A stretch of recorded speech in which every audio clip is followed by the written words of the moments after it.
நீலகிரி மாவட்ட எல்லை அருகே வனத்துறை வாகன சோதனை சாவடியை காட்டு யானை சேதப்படுத்தும் சிசிடிவி காட்சிகள் வெளியாகியுள்ளன.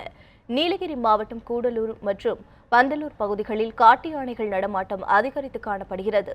இதனால் கூடலூர் பகுதி மக்கள் அச்சத்துடன் வாழ்ந்து வருகின்றனர்.